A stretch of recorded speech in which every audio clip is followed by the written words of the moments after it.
We're on Ray Gibran's farm here in Washington County on County Highway 29, and we're observing a field that has had some wireworm damage. And with this early planting season this year, wireworm's been pretty prevalent all over. So just about every field I dig up, I'm able to find some. Kevin, I think I found some wireworm damage over here on this particular field. It actually looks like there are maybe several plants that are affected around here. Yeah, of course, the problem with the wireworms is that they're so mobile, they don't always stay with the same plant that they injured. Are you finding much seed damage, Jim, or is it mostly in the crown or the mesocotyl? Well, it's not, I think the poncho's holding out real well on the seed. It's kind of like what we were talking about earlier, that the damage is above it, going into the stem where the wireworm is entering it. So we had some damage right here where that yeah, I entered can see that. through the stem. So, but the seed kernel itself, they haven't entered that. Poncho, I think, is doing a good job. Good, good. Okay, Kevin, I think we found our culprit there. Right there is that wireworm we were talking about that did the injury to the corn. So down there eating on the plant, on the stem.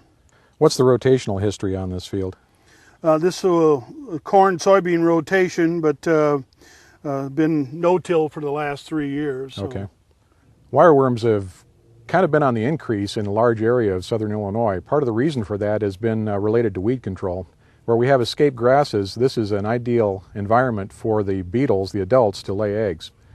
The wireworms that we typically deal with in this area will have a 3 to 5 year life cycle as a larva. So some of the smaller wireworms we're finding out here today actually can be a pest again the next year and the year following. One of the things about wireworms that makes them such a problem is they don't tend to stay with the same plant. They'll often attack a plant, drill a hole in it, and actually kill that plant, and then they'll move on to another one. And so it's not unusual when you're scouting for wireworms to find a whole series of affected plants. Our recommendation for scouting is if you do find a series like that, go to the most recently affected plant and start digging there.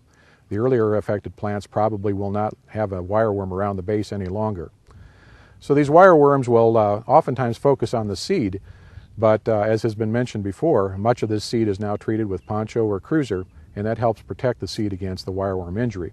However, depending on the weather conditions, that does not always fully protect the mesocotyl, the section between the crown and the seed, or the crown itself.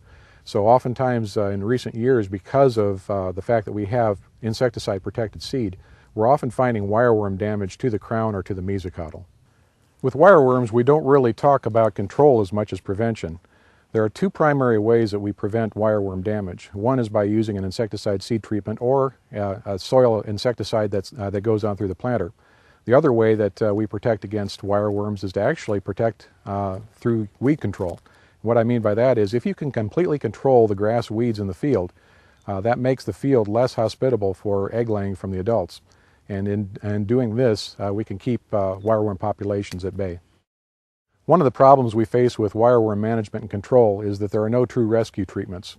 If we don't do an effective job of preventing the problem, we really can't come back in with an insecticide treatment and rescue that field. So at that point, it becomes more a matter of monitoring the damage, and if we lose enough plants, it means we may have to replant.